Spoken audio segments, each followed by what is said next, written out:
Hello বন্ধুরা, good morning সবাইকে। জানি আজকে আমার মিনি ব্লগটা শুরু করে দিলাম। কেমন হয়েছে অবশ্যই কিন্তু কমেন্ট করে জানিও। শেষ পর্যন্ত দেখার অনুরোধ রইল সবাইকে। এখন দেখো আমরা চলে এসেছি বাগানে। তো আমাদের বাগানটা তোমাদের দিকে অনেকবার আমি দেখিয়েছি ঘুরে ঘুরে। তা এখন চলছে, এখন আমরা মা বেটা বেটুতে সবাই মিলে কাজ করছি আগুন জ্বালানো। তা আগুন জ্বালালে কি হবে বলো তো? এক তো শীতকালে বেশ গাটা গরম হয়ে যাবে আমাদের, আর কাজ করলেও গা গরম হয়ে যাবে, হাত পাও ভালো থাকবে। আর দ্বিতীয়ত এখানে হচ্ছে বাগানটা আমাদের পরিষ্কার হয়ে যাবে, এই কাঁটা ঝালাপালাগুলো সব পরিষ্কার হয়ে যাবে পুড়িয়ে দিলে। তো সেই জন্য আর কি আমরা চলে এসেছি বাগানে। আর আমাদের সাথে এসেছে বাবা। তো বাবা আমরা আসছি দেখে বাবা বললো যে আমিও যাবো, তাহলে চল বলে বাবাও চলে এসেছে। বাবা এখন কাজ করার পরে রেস্ট নিচ্ছে একটু, আর আমরা এখন করছি কাজ। আমি কতগুলো ভিডিও করছিলাম আর একটু লাইভ করছিলাম, তারপরে চলে এসেছি কাজে জয়েন দিতে। তারপরে দেখো মাম্মাম সমানে কাজ করছে, আর এখানে বাবুসোনা আড়ি করছে ডাংটা নিয়ে কাজ করবে বলে, তো ওকে ডাংটা দিতে হবে। আর এইদিকে দেখো কেন বলো তো আজকে চলে এসেছি তাড়াতাড়ি, গুড মর্নিং বলতে এখন সকাল 10:30 11টা হবে এরকম। তো ব্যাপারটা হচ্ছে আজকে তাড়াতাড়ি রান্নাবান্না হয়ে গেছে সকাল সকাল। তোমাদের দাদাভাই খেয়ে ডিউটিতে চলে গেছে। তো সেই জন্য ভাবলাম যে ওরা তখন স্নান টান করেনি, আমার তো সবই হয়ে গেছে।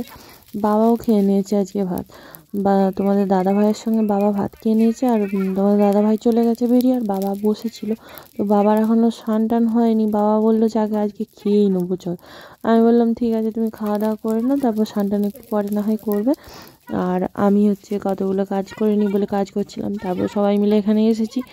আর এখান থেকে গিয়ে বাবুসোনাকে মাম্মামকে স্নান করাবো, তারপরে আমি আর বাবুসোনা মাম্মাম ভাত খাবো। সেই জন্য এখন কাজগুলো সেরে নিচ্ছি ঝটপট করে।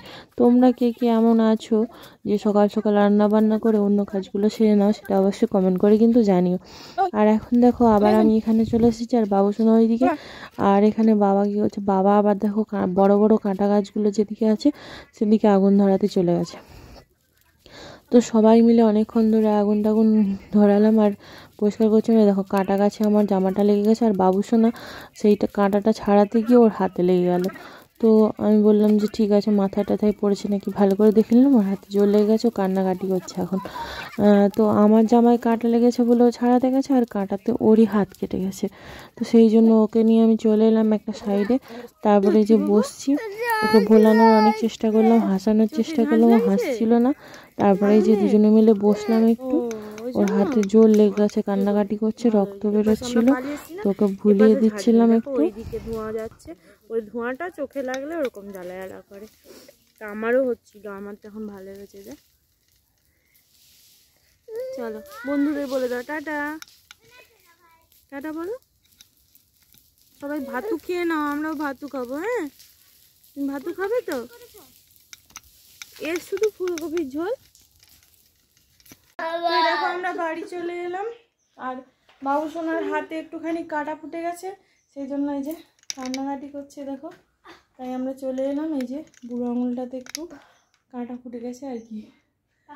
দুষ্টুমি করলে কি করবো বলো, ফুটে যাবো। বলো বাবলে, ওরে বাবলে, টাটা।